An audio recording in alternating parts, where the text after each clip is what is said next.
You know that space and time where you've moved away from the old, but you haven't quite stumbled into the new yet?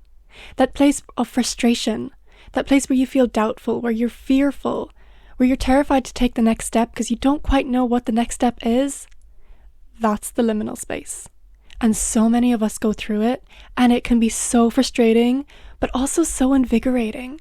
And I'm here to tell you that the liminal space that we're in, that's where all the power is.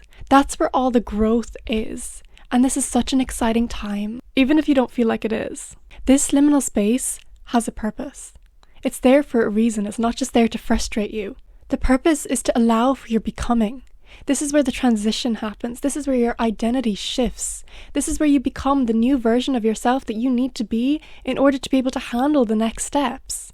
This void period is where you heal. It's where your heart grows. It's where your curiosity expands. This liminal space gives you the protection and the time for growth. The universe will never give you anything that you're not ready for.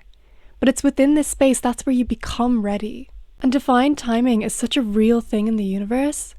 But the secret is the fact that it's all up to you. Divine timing doesn't mean that you're at the whim of the universe, waiting for this higher power to hand you what you want. You decide when you're ready to enter this next phase.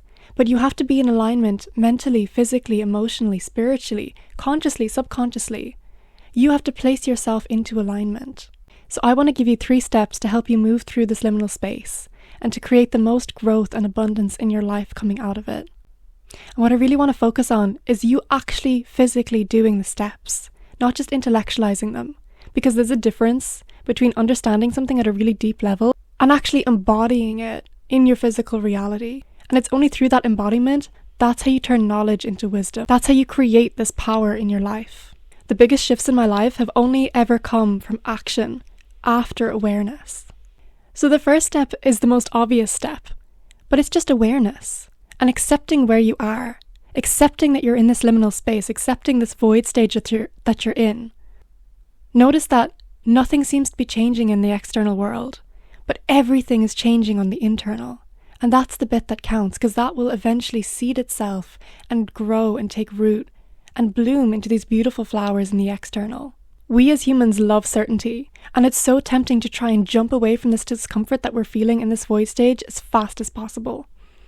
We crave the stability. We crave the feeling of safety. And feeling discomfort within the space between these two worlds is so normal. But it's so important to try not to cut this period of time short, because through that you're actually cutting your own growth short.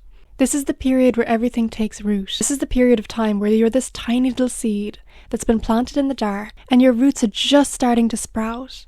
And if you keep digging yourself up out of the soil to try and see how much you've grown or if you're actually sprouting, you're going to hinder your own growth. Allow yourself to sit in the dark. Allow yourself to be aware of this discomfort and really feel into it. Why are you uncomfortable? What in this period is making you feel this way? And it's only through looking at that shadow that's where this growth will come from. Okay, the second step is reflection. We know change is coming. We can feel it. We expect it. We want the change so badly. And right now is the most incredible time to ask, well, what is changing? How is it changing? And why does it need to change? What aspect of your life has fallen away recently? And what do you need to rebuild in the next phase? Stagnancy only happens when there's a lack of clarity. And to build up this momentum in this movement again, all you need to do is become clear on the direction that you want to go in the future. And in these reflections, you don't have to come to a particular answer or a conclusion in a concrete way. You just need to be open to the possibilities. Open your curiosity, open your heart to what your next steps could potentially be. And explore that. Have fun envisioning what you want your future to look like. The next step is construction. Ask yourself, who do you want to become that has the capacity to hold the success that you want to attain in the next phase? Question the identity that you hold. What aspects of you need to be released? What isn't serving you anymore? What habits do you need to reform? And then question the new aspects that you need to adopt. Who are you in the next version of life? What thoughts, beliefs, and actions does this new version of you take on a regular basis? Start integrating the tiny habits that you think the version of you in 6 months' time would already hold. This is the period of time where you construct your new identity. And my 4th and final step for you is to take action. Take small steps to where you want to go next. See what works and what doesn't. And here, try and combine your logic and your intuition. Learn to lead with both your head and your heart. In this liminal space, it's so easy to submit to your own doubts, your own fears, these insecurities, these demons that come up that you didn't even know that you had, that now you're having to face and tackle. It's so easy for your mind to get clouded in this space, and that's when you rely on your heart. That's when you go back to your inner self. That's when your heart opens and you allow your curiosities to peak again. But then at the same time, in this liminal space, your heart can feel closed off. Your heart can feel fearful. And that's when you rely on your mind. That's when you rely on your logic. And you allow your mental space to carry you through. Deep down, you always know what your next steps are. You have all the answers inside of you, and you know exactly what you need to do in order to help yourself.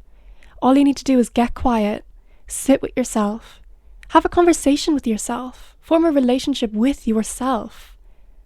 Learn what your needs are. Learn how to meet your own needs. Learn how to listen to yourself and communicate with yourself. And from there, from that space, then take action. Those are the steps that I have for you today. I hope this was helpful. I hope it helps you get through whatever liminal space you might be in. I hope you guys have a beautiful day, and thank you so much for watching. Bye.